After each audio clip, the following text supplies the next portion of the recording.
I agree. Ain't no half step on Marcus J. Call us at 804-402-2893. If you're listening, you want to be a part of the discussion. If you want to say hey to Miss Tony and Marcus J, call us in. Check us out. SY, my co-host. My big sis, she's en route. She'll be here. So if you're looking to listen to her, she'll be here at some point. So we appreciate those folks that are listening to us on TuneIn, as well as listening to our replays on YouTube. Ain't no half stepping with Marcus J. We're going to take a little bit of a turn and move away from the religious aspect of the conversation right now. I know that many folks have been paying attention to the news and saw that there were not one, but two police officers that were killed in the line of duty over the weekend in Hattiesburg, Mississippi. They were killed in cold blood. They were shot Saturday night. It happened about 8:30 p.m. local time near the center of the small town in Mississippi. About 50,000 people in Hattiesburg. It's a town that's mixed, half black, half white, roughly. It was a routine traffic stop. Forest County Coroner Butch Benedict said that both officers died after having been rushed to the hospital. The Hattiesburg police later captured the suspects and identified the two slain police officers as K-9 Officer Benjamin D., 34, who had been on the force for a while, and recent police academy graduate LaCorey Tate, 25. Dean was actually a former officer of the year. Cops arrested Marvin Banks. Later, they arrested his brother Curtis Banks. They, of course, lived in close proximity to the shooting. Marvin and Joanne Calloway were charged with capital murder. Curtis, I believe, was charged with obstruction. Actually, he was not obstruction. He was charged with 2 counts of accessory after the fact. There was another person who was charged with accessory. I don't have access to his name at this time. I brought this up because we've got a lot going on, and we don't have step here at Ain't No Half Step on Marcus J, live from the Den of Legacy, and we don't have step. I've said a lot of things on this show about police involved shootings and the calling out of the names of black men, black people who have been slain at the hands of police officers, and my feelings about that over the years, more specifically over the last couple of months. And so when I see a story like this, when you've got 4 black people who are in custody right now for the killings of police officers, I feel as though I would be disingenuous and remiss if I didn't offer some sort of comment on this. And I'll get Tony's comment here in a minute. I'm going to start it off. First of all, it's a punk move. It's a punk move. You're going to kill innocent people because you got beef with other people. That's gang mentality. You're going to go and kill somebody because they're wearing a color. You're going to be a blue cat, a Crip, and you're going to go kill a guy that's wearing red blood because he got a color, standing on a corner of a street that you don't freaking own. You don't own no property, but you got on a color and he's standing on a corner and you're gonna shoot him for that. It's the same mentality. You're going to shoot a police officer who wears blue because another police officer did something that you can't rationalize in your head. You're going to kill police officers in New York City, innocent police officers who have families, who go home to their families, who raise their families, who could potentially be an advocate for you, even if you don't know this person. Because Eric Garner died? Come on, man. Just some random person? These random police officers whose names that I just called out are no longer here with us because these punks got pulled over and for whatever reason decided that they were going to take their lives. I will never, ever come on this show and advocate violence, ever, in any way, for any reason, unless somebody does it to you first. Somebody put their hands on you, take their head clean off. Be complete about it. Don't half-ass that. If somebody attacks you, definitively deal with that threat. But I'm talking about an innocent individual who you don't even know. You get pulled over for something crazy, and you retaliate by shooting 2 strangers. Because forget about the fact they wear blue for a second. You were no better than the people who sought out black people for the sole purpose of lynching them because they were black. You were no better than those people. And we talk about these people when we have our Black History Month and we want to rail on white folk. And we want to get so mad. We want to get so militant. We want to be armchair militants. We want to sit behind a computer and talk a whole bunch of stuff. We go on radio shows. We talk about how great black people are and how bad white people are. You want to be those people. You want to talk about that stuff, right?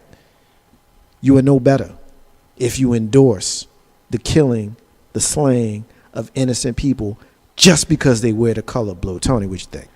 I am so sick and tired of this whole "it's cool to be hard" thing. Every time I see anybody, I don't care what color, nationality, male, female, but that whole "I'm hard, I'll kill somebody," I just don't understand how that equates to being respectable.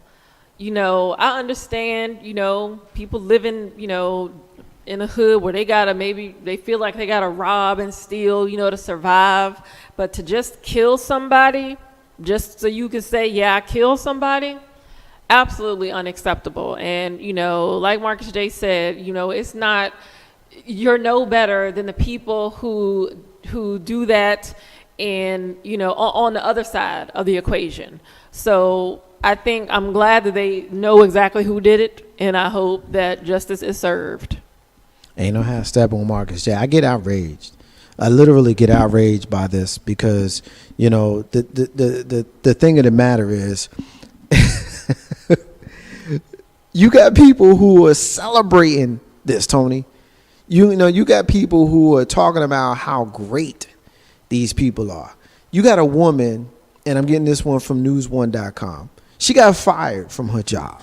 She worked the Subway, Eat Fresh. They ain't paying us, but this is too funny for me not to say it. This is too funny for me not saying it. Sierra C. Babby McCurdy. And I know all that because I'm looking at her silly ass posts on Facebook or Twitter or IG, whatever the hell this is. Whatever this is, right? She works for Subway. She out of a job because she posted on Facebook celebrating the slayings of said two police officers. She's referring to the deaths of Hattiesburg officers Benjamin Dean and LaCorey Tate. As I mentioned to you a few minutes ago, they were killed in a traffic stop. I'm getting this from news1.com, who got some of their information from the New York Daily News. Reportedly, the former Subway employee faced steep criticism online for her inexplicable jubilation over the deaths of the Mississippi police officers. Quote, "Police take away innocent people's lives every day now and get away with it. F them, no mercy." This is what she wrote.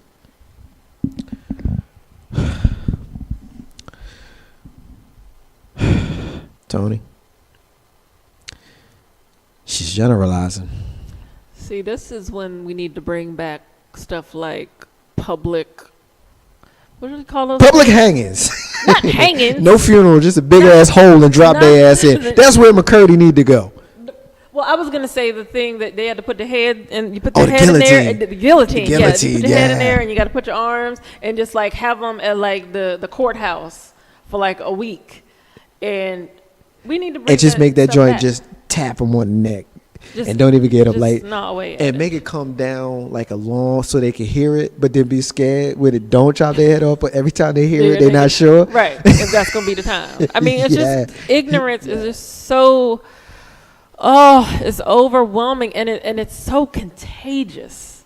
It's so contagious. And that's what's so scary is you see, our younger brothers and sisters out there who see the older ones who don't really know any more than they do doing stupid stuff, and so I'm gonna do that too. That's cool. Look, they kill officers. I'm on my Facebook. Now you lost your job, fool. I mean, I said last week in my rant that I do at the end of every show. I close out every single show. I do a rant where I just fuss. Sometimes I fuss. Sometimes I say some nice shit. Tonight, I'm going to say something nice. And so you got to stay tuned if you're listening. you really want to stay tuned for my rant tonight. But last week I just fussed. And when I fussed about people who go on Facebook and they tell their business. What you telling your business for? First of all, nobody cares. And second of all, you look like a jackass when you go on there and you tell all your business. You remember when we was kids, I'm 40, you're not quite 40. I'm 40 and I'm fly, but I'm 40. And I remember when we was coming up, you had a diary. Mm-hmm. Exactly. And in your diary, you had a little key. You didn't want nobody to touch it. Like, let me touch my key. Let me read my diary. Yeah. Don't read your diary. Because if somebody read your diary, you really wanted to punch them in the face. Like, don't read my shit, for real. Now you are putting your shit on Facebook for everybody to read. What is the problem? You're going to go on Facebook and you're going to say it's okay to kill people. You're going to endorse it being okay to kill people, but you're going to be outraged when somebody goes on Facebook and says, yeah, take that plane, fly it into the building. Yeah. Like, what's the difference? None at all. I mean, none at all. People don't think about the magnitude of their words, and, you use the example of, flying a plane into the building, but, you're saying, oh, yeah, kill, kill, kill. What if it was somebody that you love, somebody somebody killed one of your cousins, your mother, your father? Like, killing is killing. It is never okay unless, like you said, it's self-defense. It's never okay. Because somebody, that person has loved ones, even people who, mixed up in, the wrong things, doing drugs, whatever, illegal activity. They're still people. They still have somebody who cares about them somewhere. Right. And it's my disgusting. analogy, like, I'm a Knicks fan. They've been miserable for like the last bunch of years. And I'd be like, yo, being a Knicks fan is like having that family member on crack. Like, you love them, but you know they on crack. Yes, you're not sure how they going to do. Ain't no have Steppin with Marcus J. Live from the Den. Legacy Internet Radio. 804-402-2893. That's the number to dial to be down with us. Next story that we're going to get to, I'm going to set it up, but I'm not going to actually set it up. I'm going to let y'all listen and then comment. If you want to call us then, call us then. If you want to type and hit us up in social media, type and hit us up in social media. If you've been living under a rock, you may not know about the principal who founded TNT Academy in Georgia, who said some pretty controversial things. We're going to play a story from the CBS station in the area, and then Tony and I are going to comment on it. Stay with us. 6, a commencement controversy. A principal of a school in DeKalb County loses her temper, and this is what she recorded saying at the podium in front of the entire graduating class. It was my fault that we missed it in the program. Look who's leaving, all the black people. Her comments were in response to people leaving before the valedictorian speech. But she tells CBS 46's Dante Renzulli the video doesn't tell the whole story. He's live with her response to the internet outrage. Dante. Oh, Mike, yeah, we're at the TNT Academy here in Stone Mountain. That woman featured in the video is the principal and founder of the private school. Now, this video has really been making the rounds on the internet. A lot of people saw it, and because of that, she's been getting hate mail and even death threats. But today, she's apologizing on camera, and we were the first television station to speak with her. I'm sorry this has gotten all blown out of proportion because just part of the video is being seen and not the whole. Nancy Gorduke and her school are in the spotlight for all the wrong reasons. Captured by a spectator in the crowd of this graduation, the video shows the principal's reaction to what she's calling rude disruptions during the ceremony. She says she was frustrated because people were not paying attention and were about to miss a speech from the student with the highest grades. Look who's leaving, all the black people. But she says the video takes her remarks out of context. She says moments before she said what she did, a man was causing a disruption in the audience, and it made her very agitated to the point where she was not herself. I told my husband it didn't even sound like me or feel like me even saying it. I'd like them to know that I apologize to everyone in attendance there.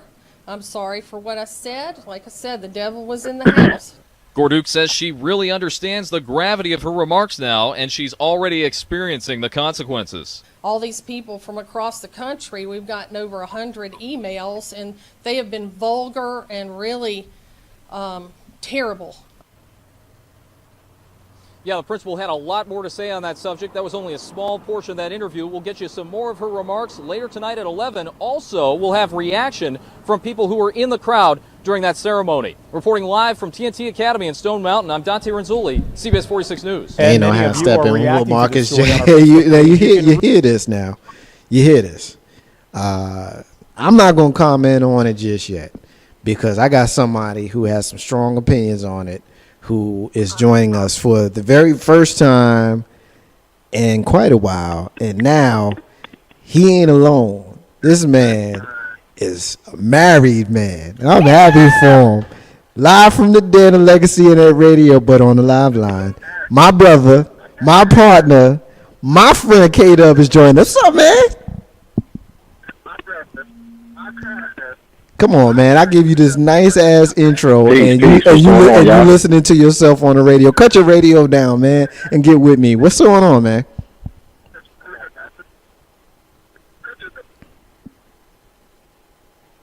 Hey, man, I'm trying to listen to you through my my tool here, but I can't hear anything, so I'm listening via the radio. Oh, okay. Well, you need to fix your tool. Listen, you heard the comments. You heard the you live there in Georgia, so I'm guessing that you are familiar with the story that's going on down there. Why don't you tell me what your thoughts are? Everybody left.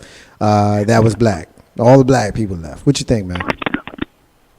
Well, I heard about it actually the day after that it happened, and similar to what I was saying before, I've said it a number of times before, it doesn't surprise me. But what does kind of surprise me is just the sheer ignorance of that particular founder of that school, because I saw her interview this morning, and it's almost like she doesn't realize she doesn't realize what she said. She didn't realize that, what she said was pretty wrong. It was wrong. You can't do that. And here's something else that wasn't reported in that particular report, is that there was a few people there, and what happened was that the white students that were there, they were the first groups of people that were leaving after the thing. After it was announced or what have you, there were white individuals that, once their son or daughter was announced, that they, their parents grabbed them and they left the premises, and that was never, that was never discussed, as well as the individual that she was saying that was kind of distracting her. It was just a regular dad that was up there, and he was using his iPad to record, I guess, a speech or something like that, or their son or daughter walking across the stage. Nothing different from what you see at any graduation, whether it's kindergarten or whether it's college.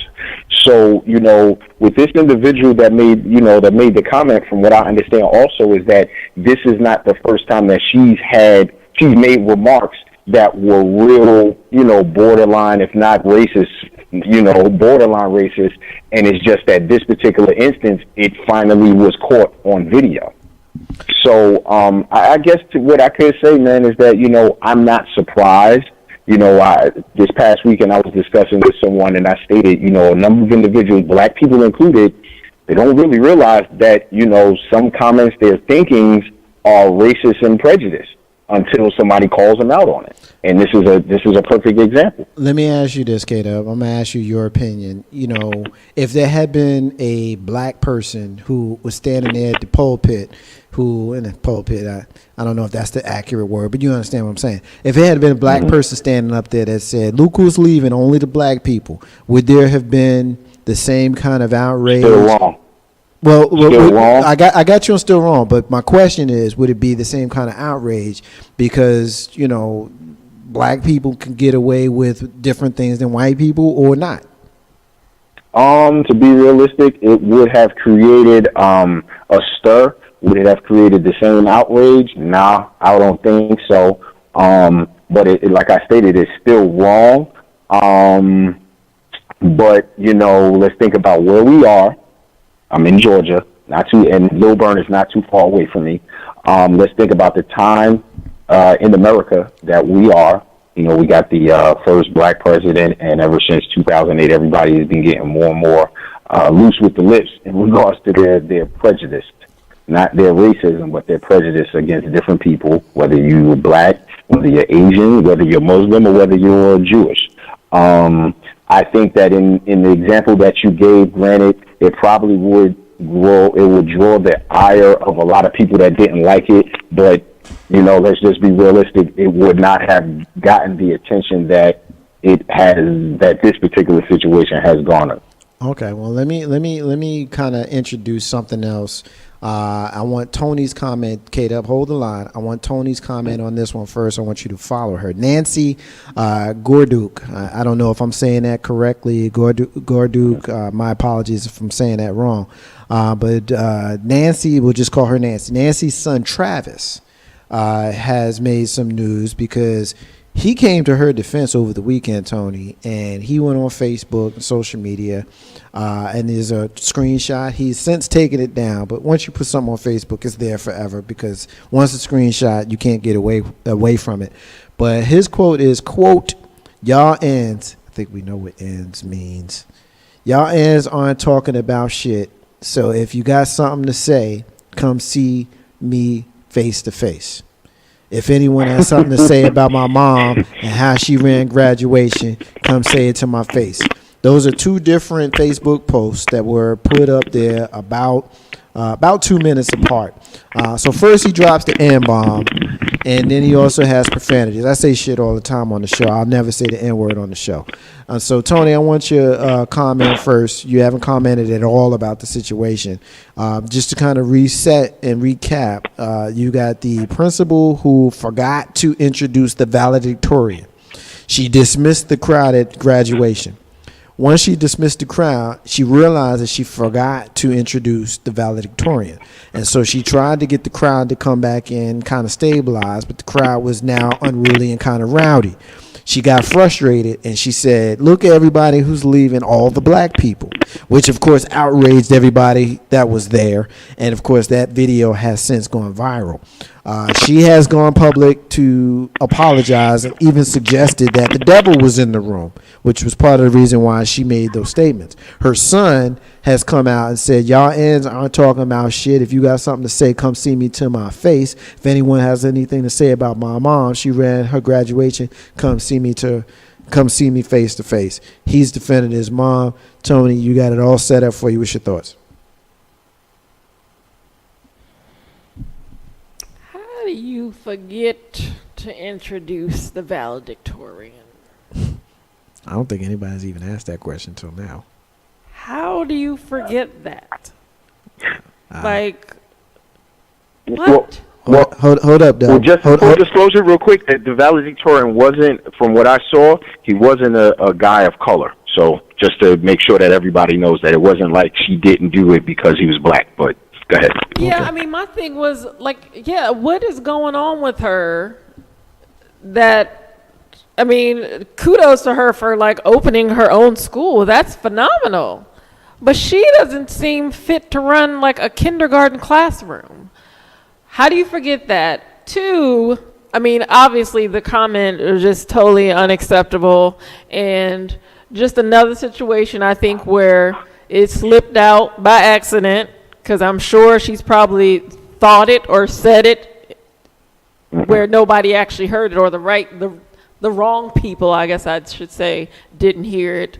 And then your son, I guess it's only fitting for him to defend his mother, because they probably share the same views. And the fact that he used the N-word tells me that that's probably how he was raised by his mother. That's how they talk up in the crib. Yeah, so, I mean, it's not shocking, and, it's Georgia. Par for the course. Doug, what you think, man?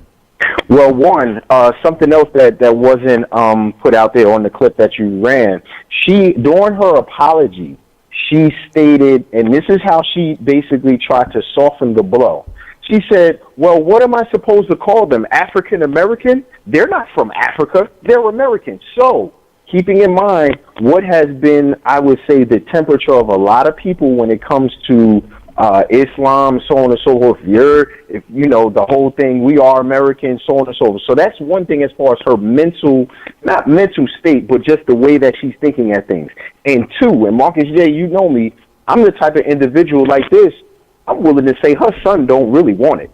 Nah, he don't want it. Let's be real. Lil Burn is totally different from going into SWAT, Southwest Atlanta. from going into Decatur, the deck of Decatur, the hood of Decatur, or going into College Park. Lil Burn he don't really want it, because I guarantee if somebody was to step toward him and be like, what was that you was popping on Facebook? I'm going to go ahead out on the limb and say that I would venture to say that his attitude would not be the same, because you know as well as I do, there's a lot of internet thugs out there. I called him out a minute ago. You called him out? Yeah. You know, in my rant as I was setting this up, I was talking about how you got a lot of people who will come on the radio, who will sit on their computer and say a whole bunch of stuff and not be able to back any of it up. Ain't no hashtag with Marcus J. My sister Jackie is listening to us in Philly. Jackie said that she only spoke what was actually on her heart. And so I definitely agree with that. A lot of times people, when they get caught up in the middle of their emotions, they say what they're feeling. It's kind of like that whole, when you're drunk or when you smoke some weed or something, you say what you're actually thinking. Oh, I don't know about that. No, well, I do. So you know, you people who you know, when you get caught up in, you know, different types of intoxicants, and those intoxicants don't have to be alcohol, they can be frustration. Whatever those intoxicants may be, oftentimes people say what's really on their mind. K-Dell, we getting ready to take a break. Any final words before we move into the next segment, man? Peace out to everybody. I know I've been away for a minute. We appreciate the love everybody been showing, especially to you, Marcus J. And also, if you listening, man, hey, Pops J, happy birthday. You know what I'm saying? Many more. And again, everybody that's listening to my voice or whatever, if you know me, my hats off to you. I appreciate the love for my birthday as well as my marriage or my wedding. And everybody take it easy, man. It's the summertime. You know, a lot of crazy stuff is going on out here. So just, you know, mind your manners and watch around what's going on. Yo, when you said we a few minutes ago, is my boo close by?